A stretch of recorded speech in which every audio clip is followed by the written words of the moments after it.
How's everyone doing? Today I got an awesome mail day. I've got 5 pickups right here. This really cool t-shirt and 4 horror Blu-rays. And if you've seen the movies, definitely let me know what you think of them and let me know what your favorite pickup from this haul is. First up, I got a t-shirt from Ripped Apparel. I've talked about them before in my past. I picked up a bunch of shirts from them over the years. They have really cool designs. Usually it's a mashup of 2 different things. And it's usually only available for 24 hours at $13 plus shipping. And then for another additional 12 hours, it's like $18 plus shipping. And then usually they go away. Sometimes they bring them back and you can order them again, but a lot of times you don't get that opportunity. So I try to jump on them if it's something that I think is really cool. In fact, I just realized I'm wearing another Ripped Apparel shirt. I think it might be this was my first Ripped Apparel t-shirt I ever got. And it's a combination of Super Mario Brothers and Star Wars right there, if you can see it. I thought that was pretty dope. So there we go, and then this one is, did I just say dope? Wiggity wiggity whack. Throwback to like the 90s, like mad cool, fresh, I don't know. But anyways, you know, you just gotta go with it. Life isn't fun if you can't make fun of yourself and enjoy everything and have a good time.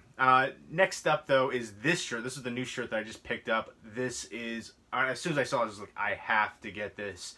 Super awesome. A mashup of Terminator and Total Recall. This was the scene where he's dressed up as the woman and the face part opens up in Total Recall and he throws it and catch time for a surprise and an explosion. I dig the heck out of that. I thought that was awesome. So very happy to get that. And they usually do like really quality t-shirts, you know, good quality cotton stuff on here. You know, not just a cheap screen print kind of deal. Again, I've had this one for years now, and it's still good, still going strong. One of my favorite shirts. In fact, a bunch of the ones have become my favorite shirts from them. But let's get into the movies. First up, actually, you know what? Let me know. Do you have any cool movie t-shirts? Let me know. But now let's get into the movies. Blood Diner is the first pickup. Actually, the first 2 are 2 of my all-time favorite movies. Blood Diner is one of my all-time favorite movies, and I'm not ashamed to admit that. It's not a guilty pleasure. It's just a fun time. It's a great cannibal comedy movie. It's kind of a parody take on Blood Feast. Originally, it was supposed to be a sequel to Blood Feast, but they couldn't agree on, I guess, the plot, so it was kind of scrapped. And then it was kind of like a, you know, turned into a black comedy parody take on it. Instead of Ishtar, it's a Shitar, and the 2 brothers have the Namtut restaurant right there, and they're doing basically, you know, killing these girls, and basically they're going to sacrifice her, use all the different body parts to create Shitar. There's so many great, hilarious scenes in this movie. So many scenes at the diner, but the running over scene in the car, then the wrestling scene, the scene at the end in the club too. There's just, it's so much fun, so hilarious. This is one of those movies that I think one of the ones that I've watched the most. And for me, it's one of the most rewatchable horror movies out there. So if you like horror comedies, just cheesy fun, and this is for you. I absolutely love it. This is the Vestron Video Collector Series. I waited a while to get this one because as soon as it was released, I heard like people were getting it without the slipcover, so I was like, I really want to get the slipcover. But then it was going for like crazy prices, so I was like, you know what, let me just wait for the deal. And I waited a little long. I was kind of going to do it here and there, and then I was just like, you know what, I found it for a good deal. I had to pick it up. Some special features. I love what Vestron Video is doing with these releases. And again, I would highly recommend this one out. Check the trailer though first. Again, it's cheesy, might not be for everybody. I love the heck out of it. From '87, good '80s horror comedy cheese. So much fun for me. Uncle Anwar, the brain in the jar. I love it. I love it so much, and so happy to have it now in my collection. I've had before it was released on, even had a DVD release for a long time. I didn't. I had like a bootleg DVD, which I still have because I have so many memories watching that. But I have several releases of it on DVD, in fact, now, because there was a German release, like a digipack. I think it was Dragon. I don't know if it was Dragon Media, but Dragon Entertainment, something like that. They released a really cool digipack edition for it too. And then there was I think a multi-pack one with it on there. But finally on Blu-ray in the US. So happy. Love that movie. Next up is Who Can Kill a Child, aka Island of the Damned. I highly prefer the title Island of the Damned. That was the original title. Who Can Kill a Child, I guess it's just more controversial and shocking. Yeah, I don't know. I'm not a big fan. I don't really. This was an old artwork from like another country because I remember looking up posters for, which I still might buy the original Island of the Damned poster. You can get it for about 20 bucks. But I remember seeing this one with some other country. But I'll go ahead and show you. This is the. All right. Not a proud moment. I rarely buy movies these days. If I do, I deal hunt big time.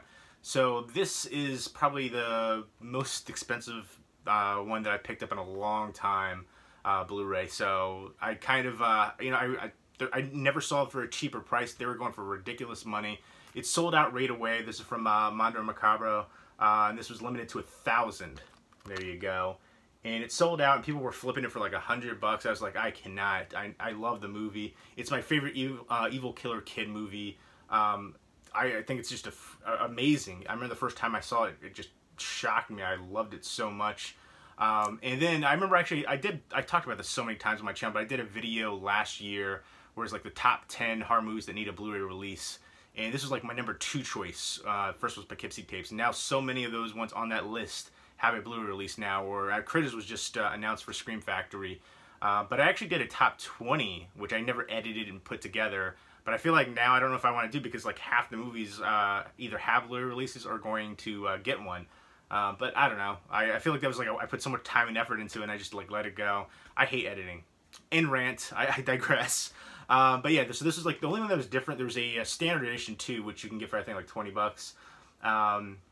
I think the red case, you get a booklet, a 12-page booklet, and then 8 postcards in here. 8 postcard lobby reproductions. So that's really the only difference. You know, the red case, the numbering, that it's limited. I don't know if the artwork is reversible or not, because I know it has different artwork on the standard one. You have that one, and then you can reverse it right here to Island of the Damned, which I so prefer that right there. And I don't know, I feel like it's more widely known as Who Can Kill a Child. Even though I prefer, that's the old school original poster art, which I dig, and I dig the name so much better too. I'm debating on how I should put it on my shelf, my horror Blu-ray collection right here, the 2 shelves.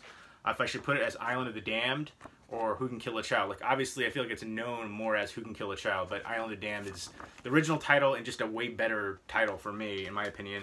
Right now I'm going to switch the artwork and put it in here as Island of the Damned, because again, it's just, I prefer that. So maybe I will put it on the shelf as Island of the Damned. Again, to me that just, it looks better, it just sounds better. I dig it. But I'll go ahead and show you the booklet and the postcards and everything too.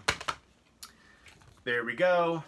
There's the booklet. I love when they have booklets like this, behind the scenes information and photos. There we go. So pretty awesome. And then here's the postcards, reproduction lobby, right there. And there was a remake of this too. I never saw it, but I heard it was terrible. So I'm probably just gonna skip that one. But there we go. The Mondo Macabre limited edition. Oh, you know what I did notice though? The only thing is, they should, I don't know why they did that. When you reverse the artwork, it doesn't have the limited edition numbering right there. So that's kind of a jip. Now I feel like I should show it, because, you know, it was expensive. It was a bit pricey. How are you going to do that to me, Mondo Macabre? You should have put the limited edition on both sides. I mean, it's a little box right there with printing. You could have done it. Now I feel like I have to you know, show that this is the limited edition one. I didn't just put it in a red case. It is a thicker case too than a standard Blu-ray case, probably to accommodate the booklet and postcards. But there we go. And this is a Spanish horror movie, and let me know what your favorite Spanish horror movie is. I believe this will be my favorite Spanish horror movie. Some of the other favorites of mine, Spanish horror movie-wise, that come to mind are Rec. I like Rec 2 the best out of the series. I'm looking forward to the Scream Factory box set release of that. And Sleep Tight is one that I think is kind of underrated. Julia's Eyes, Uninvited Guest. You can throw The Orphanage in there, which I think is a little bit more of a thriller, as well as The Skin I Live In. And then I think that's, again, more of a thriller. Same with Devil's Backbone, too. I get that it revolves around a ghost. It's my favorite of the Guillermo del Toro movies, but I consider it more thriller than horror. Still an amazing film, but overall I think Who Can Kill a Child, aka Island of the Damned, would be my favorite Spanish horror movie. But again, let me know what your favorite Spanish horror movie is. And let me know what your favorite horror comedy movie is, and you know, cheesy horror movie too. An 80s horror movie, why not? Let's get it all in there. There's a lot of great 80s horror movies out there. 80s might be my favorite generation for horror movies, for decade rather, of horror movies. So many great decades though for horror. 80s, 70s, you know, even some of the older decades have some really strong ones. 90s would probably be my least favorite personally. I know a lot of people like the 90s for horror, but for me personally, least favorite decade for horror. 80s all the way, so many great films, franchises starting their roots. Just, yeah, I know a lot of people, you know, they watch all the horror movies today and they kind of compare the ones from back then, but legendary status. The ones today, I feel like we've come a long way gore-wise, effect-wise, and stuff like that, but, you know, plot-wise and even practical effect-wise, you can't beat Rob Bottin's practical effects from John Carpenter's The Thing. I mean, just amazing. I'll take practical effects any day over CG. But I digress. Let me know your favorite horror comedy, 80s horror movie, cheesy horror movie, favorite decade of horror, favorite Spanish horror, all that good stuff. Next up is Zombievers, which is a Best Buy exclusive Blu-ray.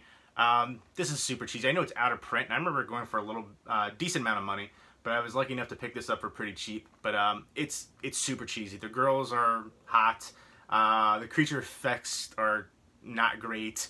You know, little zombie puppets. And it's basically a toxic waste spill that gets into this beaver dam, and the beavers become, I guess, zombies, dead, and you know, you can't really kill them. They keep attacking this group of people right here that go on vacation. In the beginning, they have John Mayer and Bill Burr, actually in the end as well, it kind of wraps around, which I thought that segment, both segments were really funny. And there is an after credit scene too with, I think it was bees, so they could do like a sequel, like Zombies, instead of just Zombievers. But I thought it was fun, and this is from the guys that brought you American Pie, Cabin Fever, and The Ring. I guess maybe some of the same producers. But again, I thought it was cheesy, low budget horror comedy entertainment. I'd say it was, I remember it being pretty funny and entertaining, worth checking out, but kind of, you know, don't have your expectations too high. Like I said, it's low budget, cheesy horror comedy. I dig it though.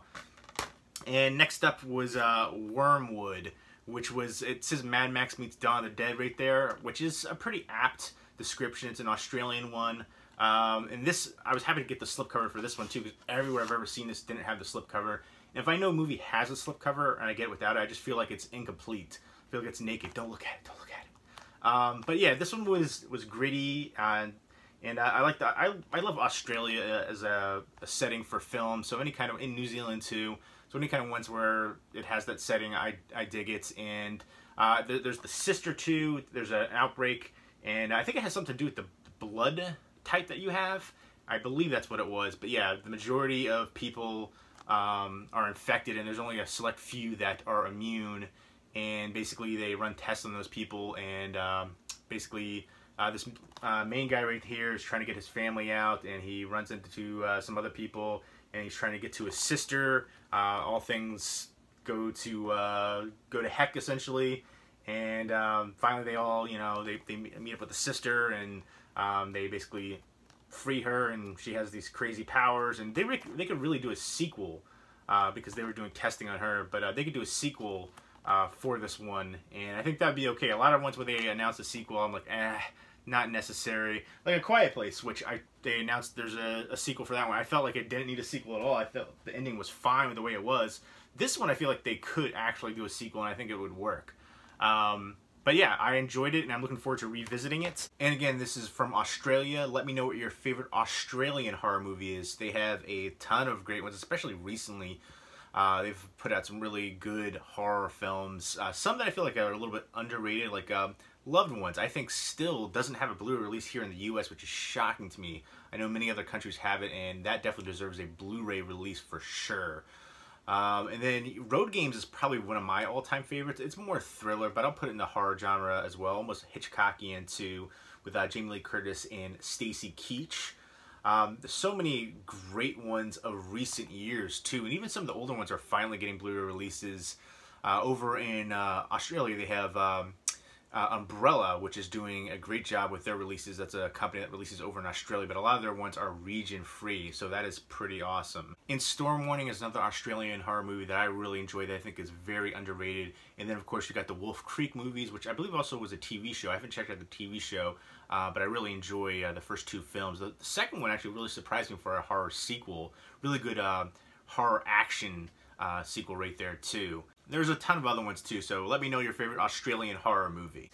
And I'm really excited to revisit Blood Diner, Who Can Kill a Child. Those are, again, two of my all-time favorites. Blood Diner is one of those ones that I've watched the most. One of the movies, out of every movie, genre, all types, this is one of the ones that I've watched the most over the years. John Carpenter's The Thing would be my number one that I've watched the most, probably over 100 times for that. Blood Diner, I've seen a lot because it's just so much cheesy, entertaining fun. I love it. But very happy to pick these up. And let me know if you've seen these movies, what you think of them, and let me know what your favorite pickup from this lot. Let me know if you have any movie t-shirts too. Leave me your comments and video responses down below. Hope everyone's doing well. Take care.